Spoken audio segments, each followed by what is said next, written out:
स्वामी समर्थांचा अनुभव, संकटातून उद्धार। हे साधारण 1970च्या सुमाराचे दिवस होते। माझे आजोबा श्री बाळासाहेब देशमुख मूळचे सोलापूरजवळच्या एका छोट्या गावाचे रहिवासी। साधी मध्यमवर्गीय परिस्थिती, शेती आणि थोडी शेतीपूरक कामे यात घर चालायचे। आजोबा स्वभावाने फार साधे, देवभक्त होते। त्यांचा स्वामी समर्थ महाराजांवर प्रचंड विश्वास होता। दर गुरुवारी ते अक्कलकोटला जाऊन स्वामींच्या समाधीवर नमस्कार करून परत यायचे। घरातील सर्वांना वाटायचे की हे फक्त श्रद्धेचे प्रश्न आहेत, पण आजोबांचा असा ठाम विश्वास होता की स्वामी समर्थच संकटांमध्ये हात धरील। त्या काळात आमच्या कुटुंबावर फार मोठे संकट आले। पावसाने पूर्णपणे पाठ फिरवली, शेती कोरडी पडली, कर्ज फेडता येईना।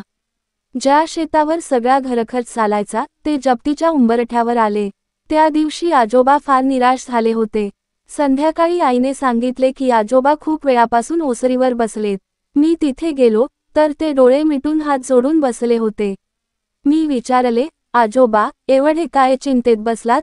ते म्हणाले, बाळा आता हे संकट कोण दूर करणार? मी स्वामींच्या चरणी सगळं सोपवतो। रात्री जेवणानंतर ते नेहमीप्रमाणे स्वामींच्या फोटोसमोर बसले आणि स्वामी समर्थ, स्वामी समर्थ असा जप करू लागले। रात्री उशिरापर्यंत ते चालू होते। थोड्या वेळाने त्यांना डुलकी लागली। पहाटे त्यांनी स्वप्न पाहिले, एका मोठ्या वडाच्या झाडाखाली पांढऱ्या वस्त्रात बसलेला एक तेजस्वी पुरुष, कपाळावर मोठा गंध, पायात तुळशीमाळा आणि हातात चंद्रभागेचे जल। स्वामी समर्थच होते। ते म्हणाले, बाळा चिंता सोड, उद्या गावाच्या उत्तर दिशेला एक माणूस येईल। तो तुझे कर्ज फिटवेल आणि तुझ्या शेतावर जप्ती होणार नाही। हा माझा शब्द। स्वप्नात पाहिल्यावर आजोबांची भीती काही प्रमाणात कमी झाली। सकाळी उठताच त्यांनी आईला स्वप्न सांगितले। घरचे लोक म्हणाले, हे सगळं फक्त तुमच्या मनाचे खेळ असतील, पण आजोबा म्हणाले, माझा स्वामी खोटं बोलणार नाही। दुपारी 2 वाजले असतील, एवढ्यात खरेच एका बड्या व्यापाऱ्याचा नोकर गावात आला। तो म्हणाला, साहेबांना चांगल्या जमिनीची गरज आहे। त्या बदल्यात ते कर्ज फिटवतील आणि थोडा भाडेपट्टा देतील। हे ऐकून सर्वांनाच आश्चर्याचा धक्का बसला।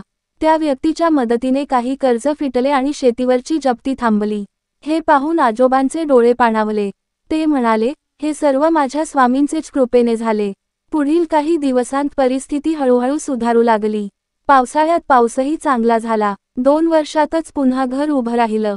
आजोबा नेहमी सांगायचे, स्वामी समर्थ कोणत्याही संकटात सोडत नाहीत। संकटाच्या काळात मन घट्ट ठेवा आणि त्यांच्या चरणी विश्वास ठेवा।